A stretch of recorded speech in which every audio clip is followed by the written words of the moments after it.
प्रायोजक हैं रोजगार डेवलपर्स। नमस्कार, स्वागत है आपका न्यूज बुलेटिन में और मैं हूं आपके साथ सपना पांडे। बुलेटिन की शुरुआत से पहले एक नजर इस वक्त की हेडलाइंस पर। अटाला मस्जिद विवाद में होगी आज सुनवाई। क्षेत्राधिकारी को लेकर जिला जज के यहां डाली गई निगरानी याचिका। बेलगावी स्टेशन के पास हादसा, पटरी से उतरी मालगाड़ी के 2 डिब्बे, यातायात बाधित। सोनभद्र में बड़ा हादसा, बस और एम्बुलेंस की हुई जोरदार टक्कर। बस में सवार थे 2 दर्जन से ज्यादा यात्री। हादसे में सवार 13 यात्री हुए गंभीर रूप से घायल। राजस्थान के अलवर में जिला मजिस्ट्रेट कार्यालय को बम से उड़ाने की मिली धमकी। आरडीएक्स की सूचना से मचा हड़कंप। मथुरा रेलवे स्टेशन के बाहर प्रेमी युगल ने खाया जहर, अस्पताल में हुई मौत। 1 घंटे तक बेड पर पड़े रहे शव। खबर गाजियाबाद से है, जहां 14 अप्रैल को युवा समाज सुधार समिति ने नगर पंचायत निवाड़ी में डॉक्टर BR अम्बेडकर का 134वां जन्मदिन मनाया। बता दें कि डॉक्टर BR अम्बेडकर युवा समाज सुधार समिति समस्त गांव वालों ने बाबा साहेब अम्बेडकर जी को फूल माला चढ़ाकर और केक काटकर उनका जन्मदिन मनाया। इस दौरान कई पदाधिकारी और कार्यकर्ता मौजूद रहे। इसके साथ ही बाबा साहेब भीमराव अम्बेडकर की शोभा यात्रा भी निकाली गई।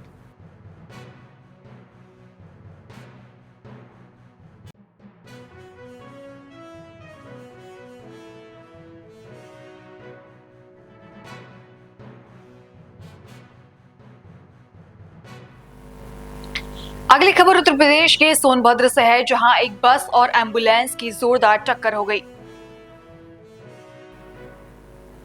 बता दें कि बस रेणुकूट से बीजापुर जा रही थी। बस में 2 दर्जन से ज्यादा यात्री सवार थे। वहीं हादसे में सवार 13 यात्री हुए गंभीर रूप से घायल, जिन्हें पुलिस ने मौके पर पहुंचकर CHC बबनी में इलाज के लिए भर्ती कराया।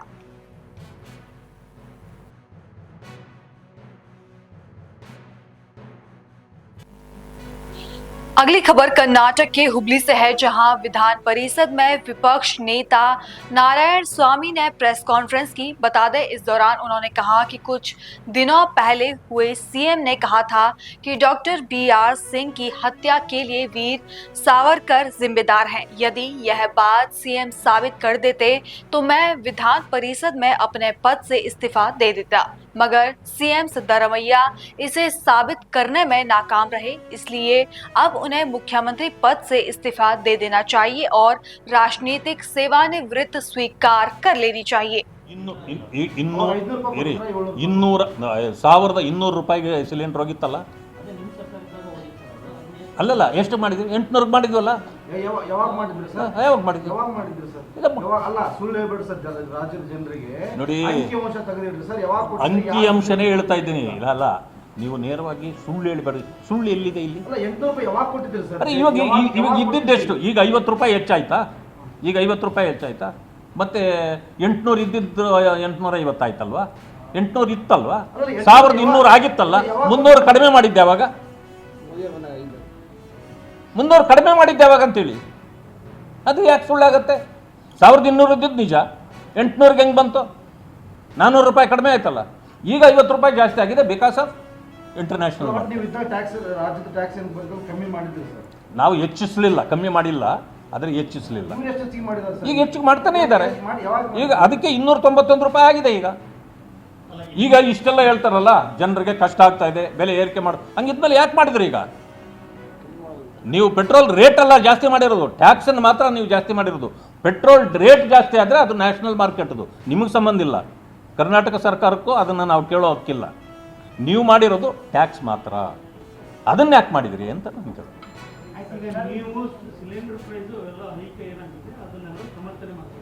ನನ್ನ ಸಮರ್ಥನೆ ಅಲ್ಲ. ನೋಡಿ, ಇದು ಕೇಂದ್ರ ಸರ್ಕಾರಕ್ಕೆ ಸಂಬಂಧಪಡದೇ ಇರೋದು. ಯಾಕೆಂದರೆ ಯಾವುದು ನೋಡಿ, ಯಾವುದೇ ಐಕಾದಾಗ ಯಾರ ತಲೆ ಮೇಲೆ ಬರ್ತದೆ? ಜನರ ತಲೆ ಮೇಲೆ. ಇಲ್ಲ, ಅದು ಇರ್ಬೋದು ಅದನ್ನು. ಈಗ ಯಾವುದನ್ನು ಹೆಚ್ಚಿಸಲಾರ್ದೇ ಇರಲಿಕ್ಕೂ ಆಗಲ್ಲ ಅಂತ ಪರಿಸ್ಥಿತಿ ದೇಶದಲ್ಲಿ ಇದೆ, ಅದನ್ನು ಒಪ್ತೀನಿ. ಆದರೆ ಸರಿದೂಗಿಸಿ ಮಾಡಬೇಕು. ನೀವು ಇಂಟರ್ನ್ಯಾಷನಲ್ ಮಾರ್ಕೆಟಲ್ಲಿ ವ್ಯತ್ಯಾಸ ಆದಾಗ ಅದಾದರೆ ಹೆಚ್ಚು ಕಡಿಮೆ ಅದು ಆಗ್ತಾ ಇರ್ತದೆ. ಪೆಟ್ರೋಲ್ ರೇಟ್ ನೀವು ನೋಡಿರ್ಬೋದು, ಒಂದು ದಿವಸ ಬೆಳಗ್ಗೆ ನೀವು ನೆನ್ನೆ ಹಾಕ್ಸ್ಕೊಂಡು ಬಂದಿರ್ತೀರ 50 ಪೈಸೆ ಕಡಿಮೆ ಇರ್ತದೆ, ಬೆಳಗ್ಗೆ ಹೋದಾಗ 50 ಪೈಸೆ ಜಾಸ್ತಿ ಆಗಿಬಿಟ್ಟಿರ್ತದೆ. ಏನಂದರೆ ಅದು ಇಂಟರ್ನ್ಯಾಷನಲ್, ಅದನ್ನ ಯಾರು ಗಮನಿಸೋದೇ ಇಲ್ಲ ಈಗ. ಆದರೆ ಮೊದಲೇನಾಗ್ತಿತ್ತು, ಏನು ಟ್ಯಾಕ್ಸ್ ಏರಿಸಬೇಕು ಸರ್ಕಾರ ತೀರ್ಮಾನ ತಗೊಳ್ತಾ ಇತ್ತು, ಇವತ್ತಿಂದ ಪೆಟ್ರೋಲ್ ಬೆಲೆ ಇಷ್ಟು ಅಂತ. ಈಗ ಅದನ್ನು ಯಾರೂ ಗಮನಿಸೋದೇ ಇಲ್ಲ, ಯಾಕೆಂದರೆ ಅದು ಇಂಟರ್ನ್ಯಾಷನಲ್ ಮಾರ್ಕೆಟ್ ಅಂತ ಎಲ್ರಿಗೂ ಗೊತ್ತಾಗಿದೆ. ಸರ್ ಗಮನಿಸದೇ ಇರೋದಕ್ಕೆ ಅದು 82 ರೂಪಾಯಿ 92 ರೂಪಾಯಿ ಒಮ್ಮೆ 101 ಹೋಗಿತ್ತು, 110 ಹೋಗಿತ್ತು ಸರ್. ನಿಮ್ಮ ಹತ್ರ ಇನ್ನೊಂದು ಹೇಳ್ತೇನೆ, ಹೌದು ಹೋಗಿತ್ತು, ಅದನ್ನು 10ರಿಂದ ತಳಗಡೆ ತಂದಿದ್ದಾರೆ. 100 ರೂಪಾಯಿ ಇದ್ದಾಗ ಅದನ್ನು 90 ರೂಪಾಯಿಗೆ ತಂದಿದ್ದಾರೆ ನಾವೇ. ಇಲ್ಲ 101 ಇದೆ ಸರ್. ಸರ್ 111 ಆಗಿದ್ದು 101ಕ್ಕೆ ಬಂತು. ಲೋಕಸಭಾ ಎಲೆಕ್ಷನ್ಗಿಂತ ಮುಂಚೆ ತಿಂಗಳ 2 ದಿವಸಕ್ಕೆ 3 ದಿವಸಕ್ಕೆ ಏರ್ತಿತ್ತು, 10 ಪೈಸೆ ಏರ್ತಿತ್ತು, 5 ಪೈಸೆ ಇರ್ತಿತ್ತು. ಆದರೆ ಎಲೆಕ್ಷನ್ ಆದ ನಂತರ ಸ್ಟಿಲ್ ಆಗಿದೆ. ಇಲ್ಲ, ಅದು ಮಾರ್ಕೆಟ್ ಹೇಗಿದೆಯೋ ಹಾಗೆ, ಅದನ್ನು ನೀವು ಹೆಂಗೆ ಬೇಕಾದ್ರೆ ಅರ್ಥ ಮಾಡ್ಕೊಳ್ಳಿ. ನಾನು ಭಾಳ ಒಳ್ಳೆ ಕೆಲಸ ಮಾಡಿದ್ದಾರೆ ಎಲ್ಲರೂ ಅಂತಲ್ಲ ಹೇಳ್ತಿರೋದು. ಇದು ಫ್ಲಕ್ಚುಯೇಷನ್ ಆದಾಗ ನಿಮಗೂ ಆಗ್ತದೆ, ನೀವು ವಿದ್ಯಾವಂತರು ಆಯ್ತಾ. ನನ್ನನ್ನು ಒಂದು ಕೇಳಬೇಕು, ಕೇಳ್ತಾ ಇದ್ದೀರಿ, ತಪ್ಪೇನಿಲ್ಲ, ನೀವು ಕೇಳೋದ್ರಲ್ಲಿ. ಹೌದು, ಅಲ್ಲ ನೀವು ಏನೋ ಈ ಸಂದರ್ಭಕ್ಕೆ 50 ರೂಪಾಯಿ ಗ್ಯಾಸ್ದು ಏರಿದೆ ಅನ್ನೋದನ್ನು ಜನಾಕ್ರೋಶ ತೋರಿಸ್ತೀವಿ. ಇಲ್ಲಿರೋದು ಏರಿದೆ ಇರೋದು ಯಾವ್ದು ಹೇಳಿ. ಈಗ ಇರಿ ನಾನು ಒಂದು ಮಾತಾಡ್ತೀನಿ.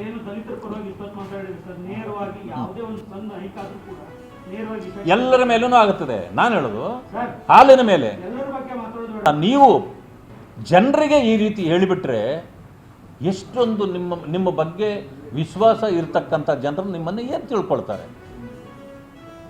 ಅದಕ್ಕೆ ನಾನು ಚಾಲೆಂಜ್ ಮಾಡಿದ್ದೀನಿ. ಈ ಚಾಲೆಂಜ್ಗೆ ಅವರು ಒಪ್ಪಬೇಕು, ಇಲ್ಲ ನಾನು ರಾಜೀನಾಮೆ ತಗೋಬೇಕು, ಪ್ರೂವ್ ಮಾಡಬೇಕು.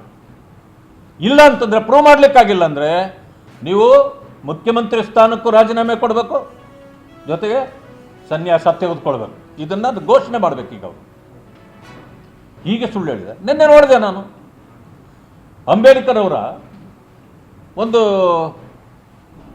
ಇದನ್ನು ಪುತ್ಥಳಿಯನ್ನು ಅವ್ರ ಕೈಯಲ್ಲಿ ಕೊಡ್ತಾರೆ ಒಂದು ಸಭೆಯಲ್ಲಿ. ಅವರು ಅದನ್ನು ಸರಿಯಾಗಿ ಇಟ್ಕೊಳ್ಳೋದು ಇಲ್ಲ, ಕೆಳಗೆ ಬಿಟ್ಬಿಡ್ತಾರೆ. ಅಂದರೆ ಅಂಬೇಡ್ಕರ್ ಬಗ್ಗೆ ನಿಮಗೆ ಎಷ್ಟು ಶ್ರದ್ಧೆ ಇದೆ ಇಲ್ಲಿ ಗೊತ್ತಾಗೋದಿಲ್ವೇ? ಬಾಬಾ ಸಾಹೇಬ್ ಅಂಬೇಡ್ಕರ್ ಅವರ ಪಂಚಕ್ಷೇತ್ರಗಳನ್ನು ಈ ದೇಶದಲ್ಲಿ ಇವತ್ತು ಅಂತಾರಾಷ್ಟ್ರೀಯ ಮಟ್ಟದ ಸ್ಮಾರಕಗಳನ್ನು ಮಾಡಿರೋದು ಭಾರತೀಯ ಜನತಾ ಪಕ್ಷ. ಈ ಪಾದಸ್ಪರ್ಶ ಮಾಡಿರ್ತಕ್ಕಂಥ 7 ಜಿಲ್ಲೆಗಳ 10 ಸ್ಥಳಗಳಲ್ಲಿ, ಧಾರವಾಡ ಸೇರಿದಂತೆ ಬೆಳಗಾವಿ, ಚಿಕ್ಕೋಡಿ, ಬಿಜಾಪುರ, ಗುಲ್ಬರ್ಗ, ಹಾಸನ ಮತ್ತು ಕೋಲಾರ KGF ಇಷ್ಟೂ ಸ್ಥಳಗಳಿಗೆ ಅವರು ಬಂದ ಕ್ಷೇತ್ರಗಳನ್ನು ಇವತ್ತು ಗುರುತಿಸಿ ಅಲ್ಲಿಯೂ ಕೂಡ ಸ್ಮಾರಕಗಳನ್ನು ಮಾಡಲಿಕ್ಕೆ ಪ್ರೇರೇಪಣೆ ಕೊಟ್ಟಿರ್ತಕ್ಕಂಥದ್ದು ಭಾರತೀಯ ಜನತಾ ಪಾರ್ಟಿ. ಇಂಥ ಅನೇಕ ಕಾರ್ಯಗಳನ್ನು ಮಾಡಿ ಇವತ್ತು ಮಾಡಿದರೂ ಕೂಡ ಇವರು ಸುಳ್ಳುಗಳನ್ನು ಹಬ್ಬಿಸುವ ಒಂದು ಫ್ಯಾಕ್ಟ್ರಿಯನ್ನೇ ಓಪನ್ ಮಾಡ್ಕೊಂಡು ಬಿಟ್ಟಿದ್ದಾರೆ ಕಾಂಗ್ರೆಸ್ನವರು. ಇದು ಭಾಳ ತಪ್ಪು. ನಾನು ಕೂಡ ನಿನ್ನೆ ನೋಡಿ ಎಂಥ ಗೊಂದಲದ ಗೂಡು ಕಾಂಗ್ರೆಸ್ ಅಂತಂದರೆ, ನಿನ್ನೆ ತಾನೇ ಪ್ರಶಸ್ತಿಗಳನ್ನು ಕೊಡಲಾಗಿದೆ ಬಾಬಾ ಸಾಹೇಬ್ ಅಂಬೇಡ್ಕರ್ ಅವರ ಹೆಸರಿನಲ್ಲಿ. 15 ಜನರನ್ನು ಆಯ್ಕೆ ಮಾಡಿದ್ದಾರೆ 3 ವರ್ಷಕ್ಕೆ ಅಂತೇಳಿ. ಇಲ್ಲೇನು ಮಾಡಿದ್ದಾರೆ ಅಂದರೆ, ಮೊದಲೇ ಪರಿಶಿಷ್ಟ ಜಾತಿ ವರ್ಗಗಳು ನಮಗೆ ಅನ್ಯಾಯ ಆಗ್ತಿದೆ ಅಂತ ಹೊಡೆದಾಡ್ತಿದ್ದಾರೆ. ಇದ್ರ ಮಧ್ಯದಲ್ಲಿ ಈ ರೈಟ್ನವ್ರಿಗೆ ಮಾತ್ರ ಜಾಸ್ತಿ ಕೊಟ್ವಿ, ಲೆಫ್ಟ್ನವ್ರಿಗೆ ಕಡಿಮೆ ಕೊಟ್ವಿ, ಬೇರೆಯವ್ರಿಗೆ ಕೊಡಲಿಲ್ಲ. ಈ ರೀತಿಯ ಗೊಂದಲಗಳು ಸೃಷ್ಟಿ ಮಾಡಿಬಿಟ್ಟಿದ್ದಾರೆ. ಜನ ಈಗ ಅದಕ್ಕಾಗಿ ಹೊಡೆದಾಡಕ್ಕೆ ಶುರು ಮಾಡಿದ್ದಾರೆ. ಗೊಂದಲ ಸೃಷ್ಟಿ ಮಾಡೋದು ಸರ್ಕಾರ, ಆದರೆ ಹೊಡೆದಾಡೋದು ಸರ್ಕಾರದ ಮೇಲೆ ಯಾರೂ ಹೊಡೆದಾಡ್ತಾ ಇಲ್ಲ, ಜನಾಂಗಗಳ ಮೇಲೆ ಹೊಡೆದಾಡ್ತಾರೆ. ಹೀಗೆ ಒಕ್ಕಲೆಬ್ಬಿಸಿ ಒಬ್ಬೊಬ್ಬರನ್ನು ಎತ್ತುಕಟ್ಟಿ ಜಗಳ ಮಾಡಿಸ್ತಕ್ಕಂಥ ಕೆಲಸವನ್ನು ಈ ಸರ್ಕಾರ ಮಾಡ್ತಾ ಇದೆ. ಇದು ಕಾಂಗ್ರೆಸ್ನ ನೀತಿ, ಮೊದಲಿಂದಲೂ ಹೀಗೆ ನಡ್ಕೊಂಡು ಬರ್ತಾ ಇದೆ. ಇಂಥ ದೊಡ್ಡ ತಪ್ಪುಗಳನ್ನು ಮಾಡಬಾರ್ದು. ವಿಶೇಷವಾಗಿ ಜನಗಣತಿ, ತಾವು ಕೇಳ್ತೀರಿ ಈ ಪ್ರಶ್ನೆ ಅಂತ ಗೊತ್ತು ನನಗೆ. ಜನಗಣತಿ ಮಾಡಲಿಕ್ಕೆ ರಾಜ್ಯ ಸರ್ಕಾರಕ್ಕೆ ಅಧಿಕಾರ ಇಲ್ಲ.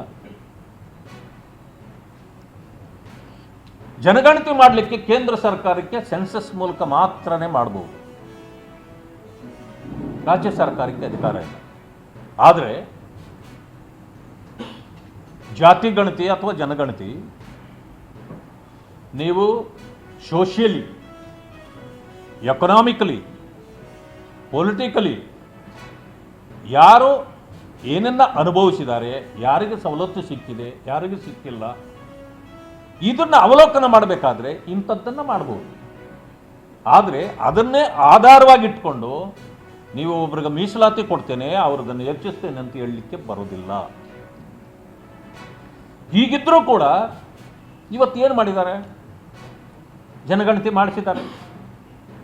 10 ವರ್ಷದ ಹಿಂದೆ ಹಳೇ ಜನಗಣತಿ, ಅದು 14-15ರಿಂದನೇ ಶುರುವಾಯಿತು. अगली खबर उत्तर प्रदेश के बरेली से है, जहां उत्तर प्रदेश माध्यमिक शिक्षक संघ के 58वें प्रांतीय सम्मेलन का आयोजन किया गया। सम्मेलन में पहले दिन आयोजित सत्र का शुभारंभ प्रदेश सरकार के वन मंत्री डॉक्टर अरुण कुमार सक्सेना ने दीप प्रज्वलित और सरस्वती पूजा से किया। मैं डॉक्टर सुरेश रस्तोगी, उपाध्यक्ष हूँ प्रदेश का और इस कार्यक्रम का सह संयोजक। क्या कार्यक्रम है अपना 3 दिवसीय कार्यक्रम? कहाँ से शिक्षक आए? ये हमारा 3 दिवसीय प्रादेशिक सम्मेलन चल रहा है। इसमें पूरे प्रदेश के 19 मंडल हैं, 1900 मंडल से के प्रतिनिधि यहाँ पर आए हुए हैं। और हमारे रहने की 3-4 जगह व्यवस्था है, राजकीय इंटर कॉलेज में, उसमें इस्लामिया गर्ल्स इंटर कॉलेज में, और ये आपकी जैन धर्मशाला में, और एक होटल भी हम लोगों ने बुक कराया हुआ है। उसमें रहने की व्यवस्था है। यहाँ तीनों दिन खाने की, जलपान की सारी व्यवस्थाएं यहाँ पर बरेली के स्तर से की गई। मुख्य अतिथि के रूप में वन एवं पर्यावरण मंत्री डॉक्टर अरुण कुमार, विशिष्ट अतिथि के रूप में सदस्य विधान परिषद कुंवर महाराज सिंह, सदस्य विधान परिषद श्री बहोरन लाल मौर्य जी, सदस्य विधान परिषद श्री महाराज सिंह जी, और हमारे कैंट के विधायक श्री संजीव अग्रवाल जी हमारे मध्य में विशिष्ट अतिथि के रूप में पधारे हुए हैं।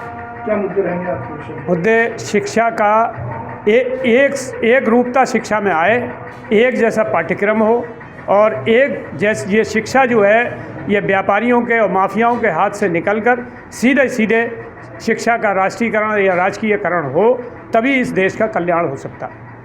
और हमारी पुरानी जो पेंशन है उसको दोबारा से लागू किया जाए। ये यूपीएस और ओपीएस ये जो हैं ये सिर्फ छलावा और दिखावा है, इससे शिक्षक का भला नहीं हो सकता। पूरा जीवन वो शिक्षक अपने विद्यालय में अपने बच्चों के लिए, समाज के लिए समर्पित करता है। उसके पश्चात आज जब वो सेवानिवृत्त हो जाता है तो उस सेवानिवृत्त की स्थिति में उसको दूसरों के सामने हाथ ना फैलाना पड़े, इसलिए हमारी पुरानी पेंशन बहाल की जाए। इसमें प्राइवेट शिक्षक भी हैं, सरकारी शिक्षक भी हैं? इसमें प्राइवेट शिक्षक भी हैं, सरकारी शिक्षक भी हैं। अब कोई विद्यालय ऐसा नहीं है जिसमें प्राइवेट शिक्षक काम नहीं कर रहे हों, क्योंकि 40% सीट हमारी खाली हैं। उन पर प्रबंध तंत्र जो है वो अपने प्रधानाचार्य के माध्यम से वित्त विहीन व्यवस्था के अंतर्गत शिक्षकों को रखकर और बच्चों को पढ़ाई करवा रहा है। उत्तर प्रदेश माध्यमिक शिक्षक संघ द्वारा 58 सम्मेलन, प्रांतीय स्तर का सम्मेलन बरेली में आयोजित किया जाता है। इसके लिए मैं यहाँ पर बरेली और बरेली के बाहर से पधारे हुए सभी शिक्षक बंधुओं का और उनके पदाधिकारियों का बहुत बहुत स्वागत करता हूँ, अभिनंदन करता हूँ। और मैं चाहता हूँ शिक्षकों का सम्मान और ज़्यादा किया जाए। जो अपने शिक्षकों का सम्मान करेगा वो खूब तरक्की करेगा। मैं तो हमेशा छात्रों से यही कहता हूँ, अपने शिक्षक से सीखो, पूरी तरह से जो बात समझ में ना आए 4 दफ़ा पूछो शिक्षकों से, और शिक्षक का सम्मान करो, तभी तुम उनसे कुछ ले सकते हो। और यहाँ पर जो सम्मेलन हो रहा है बहुत अच्छी बात। शिक्षकों इसमें कुछ मुद्दे भी हैं, पुरानी पेंशन को लेकर के कुछ सरकार के आगे रखे जाएंगे? शिक्षकों के कुछ मुद्दे भी हैं। मैंने उनसे कहा मुझे एक लिख के दें, एक पूरा, और मैं उसको माननीय मुख्यमंत्री को दे दूँगा। खबरों का सिलसिला आगे भी जारी है, फिलहाल रुकेंगे एक छोटे से ब्रेक के लिए।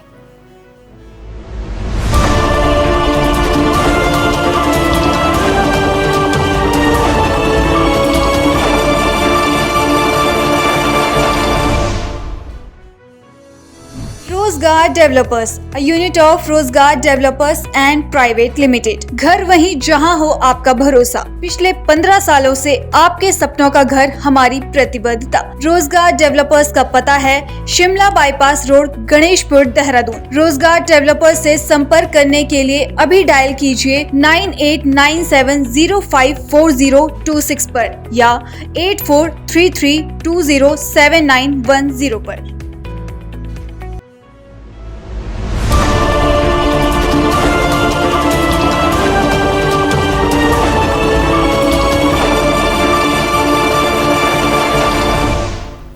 ब्रेक के बाद आपका फिर से स्वागत है।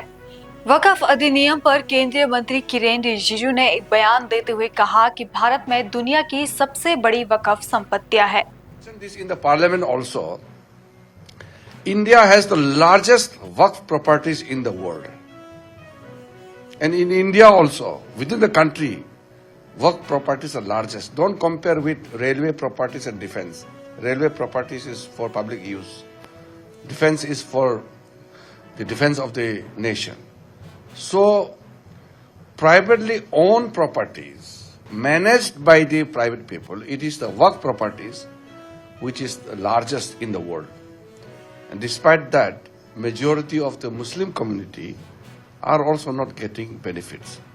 That is why I am making the point very clear from the beginning that it is not targeting any community. When it comes to individual cases, we have got thousands and thousands of representations, the injustice done to many groups and individuals. One of the such cases was the Munambam case. The Munambam case came to our notice some time back, and our state president Rajiv Chandrasekharji and the Kerala BJP team came to Delhi, and the matter was brought before me. Then when I had gone through the Munambam case, I was deeply upset. The 600 fishermen, the innocent people, who have paid the money from their hard-earned money, they paid for the land. They have settled everything. They have started paying taxes to the government for the land. And suddenly, the Kerala State Waqf Board decided and declared the Munambam land, 404 acre of valuable land, as the Waqf property.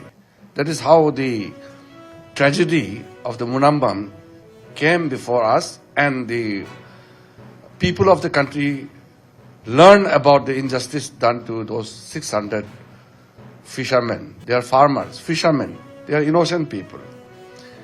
So, looking at such injustices and such pains of the people, Narendra Modi government decided to bring amendment to the present Waqf Act. Without going into the details, first of all, we strike down the Section 40. No authority in India should have this kind of uncontrolled, unprecedented authority to declare any property as Waqf property. This is unconstitutional. So we strike down. Now onwards, such cases like Munambam matter, there will be no arbitrary declaration of any property as Waqf property. Before the parliament session, I had come to Thiruvananthapuram for an event. Today I have come for an issue which is extremely crucial, important and sensitive. Land is the most precious thing for all of us. Many countries also go to war because of a piece of land. Land we consider motherland. So a piece of land is most valuable for human being. If you lose your land, then you lose everything. That is why we have considered that in India there should not be any provision for anybody to forcefully and unilaterally take away somebody's land. we must make laws which must protect every inch of land for their rightful owner. We brought this amendment for the provisions which were there in the 1995 Waqf Act, which had given unprecedented powers and authorities to the Waqf boards. You just imagine under Section 40 of the Waqf Act, the state Waqf boards can declare any property as Waqf property, and once it is confirmed by the tribunals, even there is no option of going to the courts. Going to the courts was only available under writ petition, which you all know. Writ is a very limited window, which is a discretionary in nature, which doesn't change the facts. It just get into the issue of the law, not of the facts. That is why we thought we must give justice to the thousands and thousands of people who have lost their rightful claim, their ownership on their particular lands. This is not related to or targeted to Muslim alone. There are some campaign going on to set a narrative that the central government is working against Muslim community. No. We are here to correct the mistakes done in the past and to provide justice to the needy people. Let me also remind that it is not only other communities, not only Christian communities, but crores and crores of Muslim women, the poor Muslims, the destitutes, they are also deprived of the benefits which they should have got from the Waqf properties. I had mentioned this in the parliament also. India has the largest Waqf properties in the world. And in India also, within the country, Waqf properties are largest. Don't compare with railway properties and defense. Railway properties is for public use. Defense is for. खबर मध्य प्रदेश के गुना से है, जहां हनुमान जयंती के अवसर पर दो समुदायों के बीच हुई पथराव की घटना को लेकर पुलिस महानिरीक्षक ग्वालियर जोन अरविंद कुमार सक्सेना का कहना है कि 12 तारीख को हुई इस घटना में 17 आरोपियों को गिरफ्तार किया गया था। देखिए, जब 12 तारीख को घटना हुई थी तो उसके विषय में जो 17 आरोपी हैं उनको अरेस्ट कर लिया गया था, जो प्रकरण कायम हुआ था 12 तारीख की रात की घटना के संबंध में। और इसके अतिरिक्त अभी लगातार जो है हमारे यही प्रयास है कि जो हमारे समाज के सभी समुदाय हैं ये एक अपनी अच्छी एकता का परिचय दें, और गुना एक अच्छा प्रतिष्ठित नगर रहा है, तो इसमें जो शांति और सुरक्षा की स्थिति है उसको बनाए रखने में पूर्ण रूप से सहयोग दें, और सब लोग सहयोग कर भी रहे हैं। और पूरी जो दिनचर्या है लोगों की और नागरिकों की वो पूरी तरीके से नॉर्मल और सामान्य है। संगठनों के बीच उपद्रव की भी बात पकड़ के आई थी, कल भी इस तरह की घटनाएं। मैं इसमें स्पष्ट करना चाहूँगा कि जहाँ ऐसी घटनाएं हुई हैं जो संज्ञान में लायक हैं, और जहाँ यह परिलक्षित हुआ है कि कुछ इस प्रकार की घटनाएं कारित हुई हैं जो अपराध की श्रेणी में आती है, तो उसमें रूल ऑफ लॉ के अनुसार जो एक्शन सुनिश्चित कराया जा रहा है। आगे से इस तरह घटना न हो, जोन में पूरे किस तरह से अलर्ट रहा जाए? इसमें मेरा स्पष्ट रूप से यही कहना है कि इसमें जिला स्तर पे एक अच्छा असेसमेंट होना चाहिए, और कई अवसर ऐसे रहते हैं जिसमें जब प्रमुख त्यौहार रहते हैं, प्रमुख प्रोसेशन या जुलूस रहते हैं, तो उसके पूर्व बैठक हम आयोजकों के साथ करते हैं और उसमें ये एनालिसिस करते हैं कि स्वॉट एनालिसिस बोलते हैं उसको, कि उसकी क्या स्ट्रेंथ है, क्या वीकनेसेस, क्या मतलब उसके ऑब्जेक्टिव हैं और क्या थ्रेट परसेप्शंस आ सकते हैं।